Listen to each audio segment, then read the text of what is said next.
Well, let's get across to our segment. Let's talk to all the players that are playing this week, see how they're feeling, see why they bought their decks this week, and, you know, more importantly, so much on the line. How are they going to be mentally prepared for this? So welcome everybody to this week and the last week, sad face, of season 1 of MTGO Masters.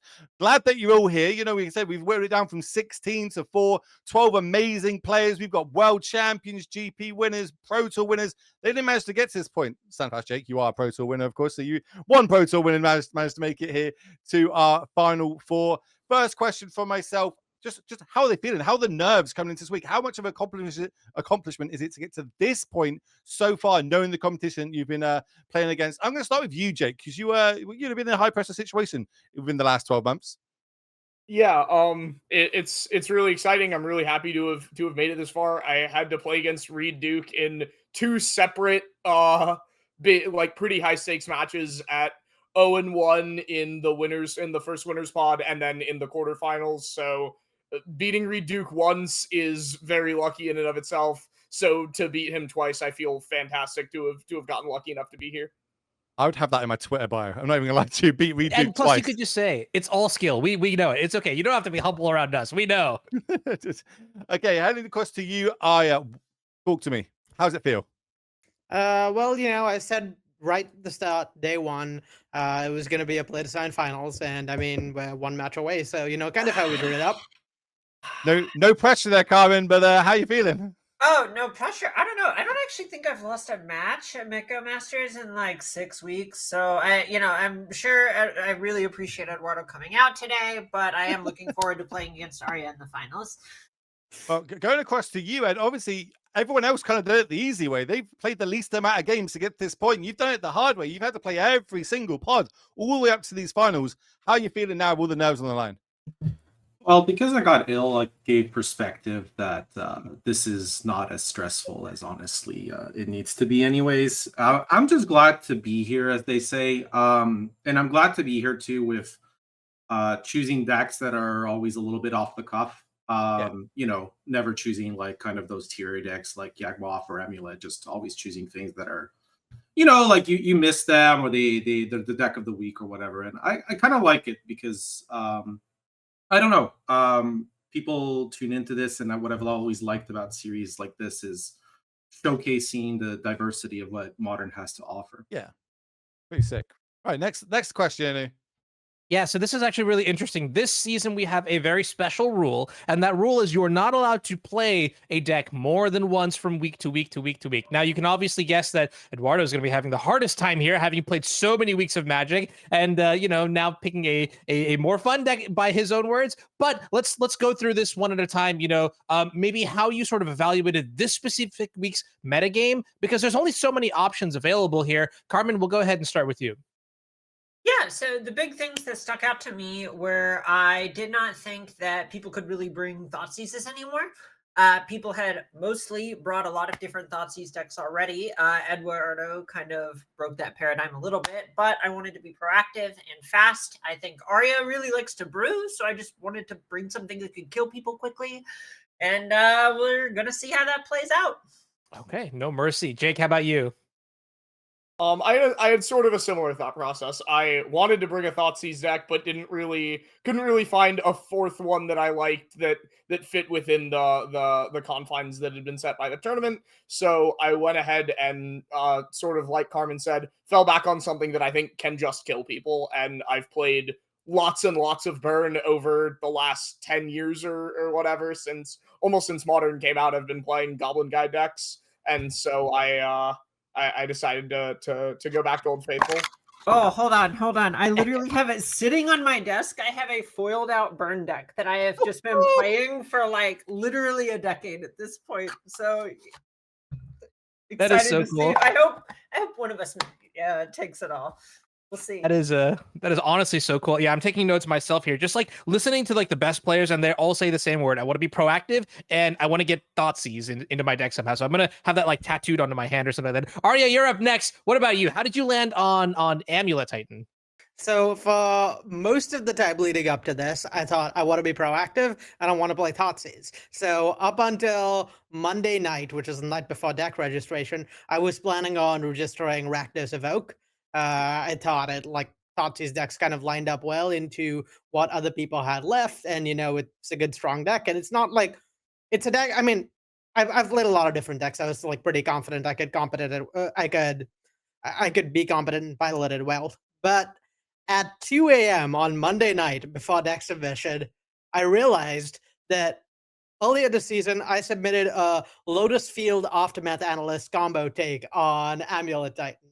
And I realized that deck actually runs a very different mana base than classic Amulet Titan. Notably, it runs Slayer Stronghold and Slayer Stronghold, Sunhome, Boros Garrison, whereas Amulet decks these days are on like Handway Garrison and Cascade Wolf Run. So like the lands are completely different. There's Lotus Fields, there's Scape Shifts, there's Aftermath Analyst. There's all these cards that aren't actually in Amulet Titan. So I realized, hold on, maybe I can actually submit Amulet again, because Amulet is, I wouldn't say it's like my deck, so to speak, in terms of like one deck I can play. I play a lot of decks, but it's my favorite deck. It's like my happy place, So I figured that I'd instead just change a few cards and submit Amulet. And I managed to do it without even having to resort to submitting Snow-Covered Forests. Wow. Okay. Yeah, I'm looking at your deck list right now, and this is definitely like Littjara Mirror Lake. I don't even think I've ever seen this card before. So that is. Plus, it's also nice to hold hands with your best friend crossing the finish line, whether that is Carmen like you're hoping for or Amulet Titan. It's a win-win either way. And we're going to take a look at the list here.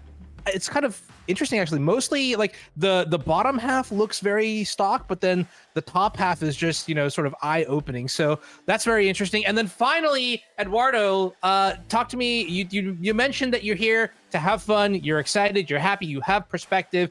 Anything else you'd like to mention? Andrea doesn't like my deck. Gucci. So that's an important thing before we start. But apart from maybe Yawgmoth, which I was fairly certain wouldn't show up, I thought Jake might bring in. That was even a thing. I figured I try not to metagame too hard, because people can have very different thought patterns and processes, especially when you're looking at 1 week. So instead of trying to metagame, I just decided to bring a deck with kind of like 2 1-2 punches. The Grief Scam, but also the Leyline Sign combo. So obviously, you get the weaknesses of both in the process of doing this, but you can high roll pretty hard using one of those 2 combinations against certain decks. So. And I kind of wanted to play Zoo. I was debating between this and kind of a more flash Zoo with Bowmasters and Reprieves, because I was actually really impressed by how Reprieve does in the modern metagame. I think I would have been dead though, given the 2 red aggro decks that had done that. So guess I'm glad I haven't. But that was it. It's more you don't know what your opposition's gonna bring, so don't guess too hard and try to bring something that can have game against a wider range. All right. Noted. I love to see how like our smartest players will, as we're going to come back to the booth here, how they sort of tackle these sort of interesting design problems. Notably, it's I mean, when you have some of the best designers literally in this pod, I mean, then the words become even more impactful. So I'm going to pass the mic back to you, Will. If you have any other questions, I'm kind of maybe also I really want to watch that first game. Will, what you got? It's the quick one. It's what I ask every single week. Who do you want to see opposite you in the final? Obviously, we're down to the last 4. I'm pretty sure I can guess 2 of them, but I'm still going to ask the same question anyway. So I'm going to start with you, Jake. Who do you want to see opposite you in the final out of the other 3 competitors? I want to play a red mirror against Carmen. I think that would be a lot of fun. And while there is a Dragon's Claw on the sideboard that feels a little aggressive, but it's the opposite of that. I think I really enjoy playing red mirrors in general, and so I guess that would be my pick. All right, Ed, talk to me. Who do you want to see opposite you in the final?